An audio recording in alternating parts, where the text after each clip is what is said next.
A year and some change ago, I made a video on my top 10 forgotten mascots. Because as a man with maybe too much affinity for mundane TV nostalgia, I love marketing characters and tracking how and why they fell out of the public eye, and being reminded of simpler times by watching their ads and pretending the streaming series I just binged was interspersed with ads for Nesty Cool. Anyway, remember when I put the Noid and then he came back? Perhaps these videos are more arcane rituals than anything else. Let's manifest the reboot of someone else with a second volume of Forgotten Mascots.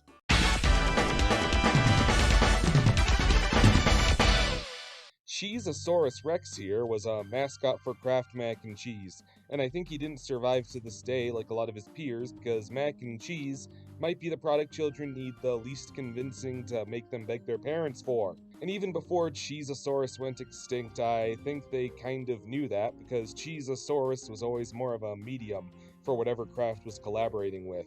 There'd be commercials for mac and cheese promoted by Mario or Busch Gardens or Jordan Pruitt. Remember Jordan Pruitt? Where it felt like Cheeseosaurus was second fiddle to his own collaborator in his own product. It just goes to show how little the people making these ads even knew about what they were shilling. Here's Cheeseosaurus selling macaroni shaped like Pokemon, and the ad is set in a medieval castle. What the fuck? Cheeseosaurus rarely spoke outside of the odd catchphrase here and there, yet I always remembered him pretty vividly. He was around for a while. Perhaps Cheeseosaurus can revive as a full-on kaiju. I think if his cheesy wrath tore a hole in a major city, he'd redeem himself.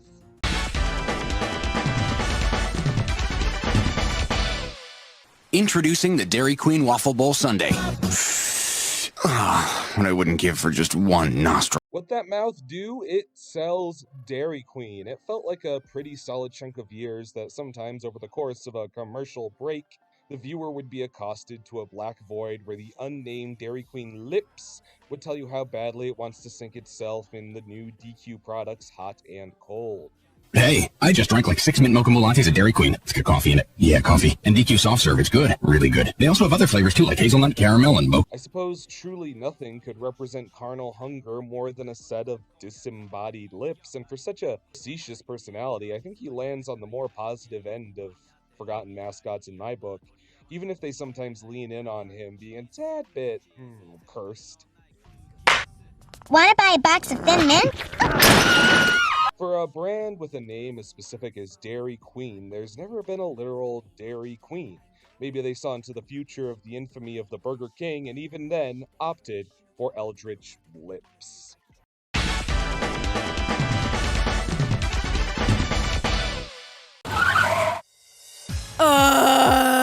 What the freak? At the Beach was always pretty mystifying to me. These were ads for a line of tanning services, and the ads featured these aggressive, over-bronzed Hollywood stereotypes, complete with mock European accents. And what stands out to me is how mean-spirited these characters are. Like, this feels like a detracting parody of people who use tanning beds. You're kinda poking fun at your own audience, aren't you? I guess I gotta praise the overall sense of humor. I respect anyone who can laugh at themselves, and this marketing campaign stuck around long enough that I guess it worked. The At the Beach Macho pack makes this list how perverse they often felt, ostensibly cartoony enough that they just toe the line of being not safe for kids, but as far as my recollection, absolutely airing on the kids' networks I observed. Wait follows me around like a little bitch. I know what you're thinking. That's because I go to At the Beach, which has a lot of freaking locations and more beds than Neverland.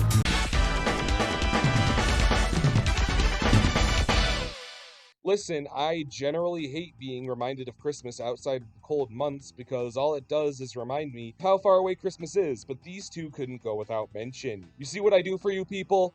Do you know how much I sacrificed? Anyway, these two are Wally and Marty, two Christmas elves who used to come out during the holidays to put a sugar plum in your ear about Walmart's holiday deals. They aren't the most illustrious of mascots, but I find them hard not to like a lot, especially their designs. They could have been just a couple of generic Christmas elves, but here we have two distinct and iterated designs that show a lot of personality.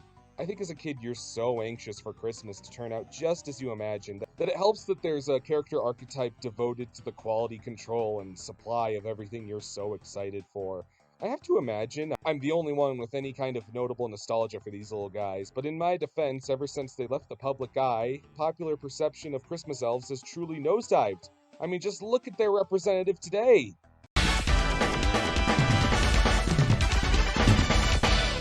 We love these elves! 'Cause they are good to us! Yeah, I really got nothing for this one. It's roughly 2006. And we were in a transitionary period where we forgot mascots should be charming. Like, this was Neighbors with the PSP squirrels. It was a weird chapter. It's probably easy to be baffled by the audacity of these characters, but I'm sure there's an alternate universe where you can buy t-shirts of these guys for your annoying cousin to fold next to his Pickle Rick tee. If nothing else, I find it appropriate that the Sponge Monkeys were the mascot for Quiznos, maybe the most identity-starved fast food there is. I guess this makes them only the second scariest sub-sandwich mascot?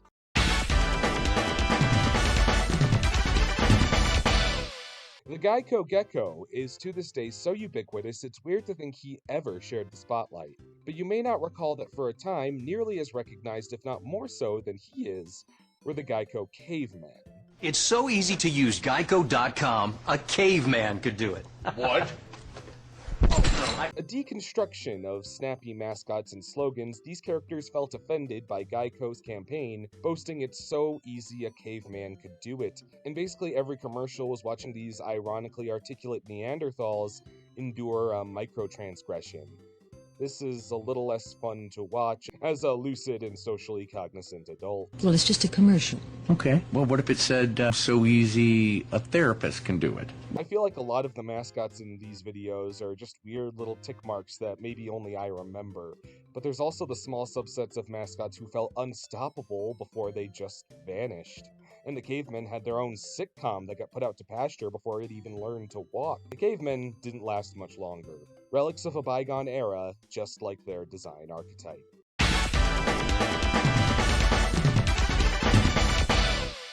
Okay, if you were watching TV in remotely the same circles or time periods as I was, you probably know this commercial beat by beat. Mr. Owl, how many licks does it take to get to the Tootsie Roll center of a Tootsie Pop? Let's find out. 1, 2, 3. How many licks does it take to get to the center of a Tootsie Pop? The world may never know. Yeah, you know the whole thing, right? And sometimes it was like slightly extended, but it still felt like there was like a ton of context. Like, who is this Mr. Owl? Why does this kid seem so impatient with him?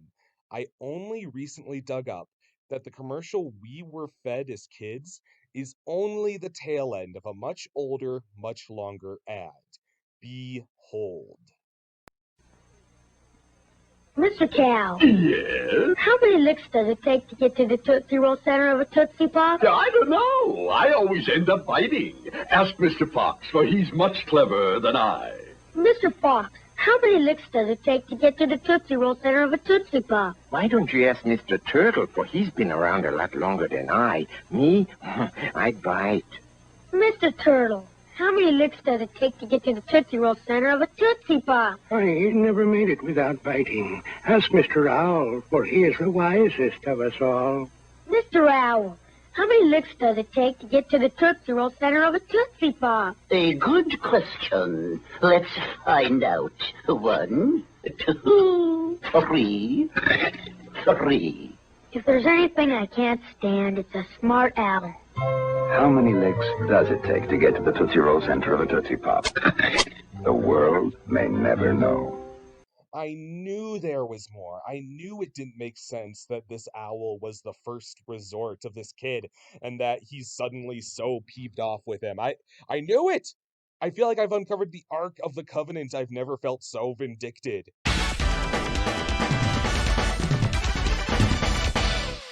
Before the internet was practically held hostage by a monopoly and providers needed to sell themselves, Comcast gave us the Slowskis, a married couple who happened to be turtles and took delight in dial-up internet speeds, contrast to speedy Comcast internet. Are these the creatures who voted in favor of net neutrality? We tried Comcast high-speed internet, but everything downloaded so quickly. Yeah. We felt rushed. In all seriousness, I find these characters pretty endearing. Their mentality of just enjoying a wait is oddly zen. and helpful for someone as anxious as I am. Also, the puppets, or what I suspect are puppets, are exquisite. They have a practical charm and almost photorealistic look, but they're very expressive still, to a cartoony degree. These old lovers in a half shell felt about as hard to avoid as the Geico cavemen in the landscape of kids who watch too much TV, with a similar comedy achieved by their casual human tone. And outside of Bill getting a little ornery here and there, they weren't nearly as mean-spirited as the cavemen. I guess now that we have a little supercomputer in our pocket, there's not much relevance for these two as mascots. I really hope they found some way to still have dial-up internet in their suburban home to this day.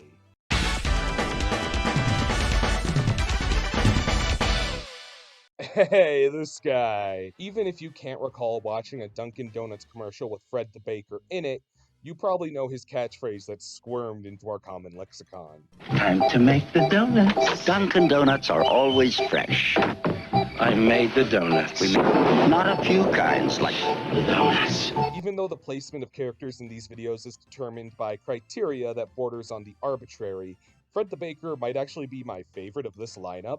Maybe it's because donuts are my favorite sweet, maybe it's because this guy genuinely has the energy of a Mario brother who picked a more mundane line of work. He hardly gets any sleep. Time to make the donuts. It's easy to love the idea of this guy going to lengths he does to make sure your jelly Bismarcks are as fresh as possible. It's a total fantasy in our capitalist landscape, but it rules. There's mascots who make a product look fun, but Fred the Baker makes it look personally arduous for you to enjoy Dunkin' Donuts. When did you last thank Fred the Baker for his labor? This guy just takes such pride in the breakfast pastry that deserves it most. Sheesh. First I endure thinking about Christmas in the summertime for you people, now I really want a vanilla cream Dunkin'. Do you see what I do for you people? Time to make the donuts. I made the donuts. Dunkin' Donuts, up to 52 varieties fresh day and night. No supermarket can say that.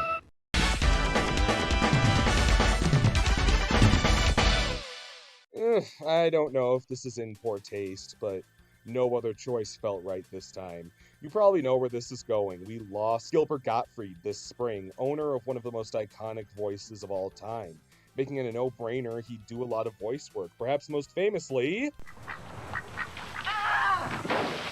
Well, when I got hurt and missed work, thought I had supplemental insurance. Supplemental insurance? What's that? Aflac. Really? And what's it called? Aflac! The combination of Gottfried's famous voice and the naturally maladroit nature of a duck was kind of a stroke of genius, getting millions invested in life insurance and making the notion of work-debilitating injury kind of fun. But hey, it's been a while since Aflac Duck has been on TV, but he's not really forgotten, I don't think. But Gottfried's voice is such that he's been in countless commercials that are buried in the back of your brain. Remember this little creature? The more smoke I see, the more noise I make. That's my job. I hate smoke. It's disgusting. How about this one? Come on. Oh, she's talking to me. For so long, I felt so unappreciated, so unloved. I mean, I know she loved the Kellogg's Pop-Tarts. Who wouldn't pull that? Even outside the realm of vocal performance, Gilbert himself was such a character. He sold all kinds of products. A silly voice and some memorable presence has made Gottfried just as memorable as any Baker, Turtles, or Cheezosaurus Rex. That's a weird thing to say about a human being, and I imagine maybe Gilbert would welcome it. Man, I'll miss that guy. I want to return this duck. Why? It's very annoying. It just says the same thing over and over again. Go ahead, say it. Say it. Just once, say it. What about him? If you're hurt and can't work, you get cash for bills, rent, food from Aflac. Okay. Aflac. If you're hurt, can't work. This is much better. At least I learned something.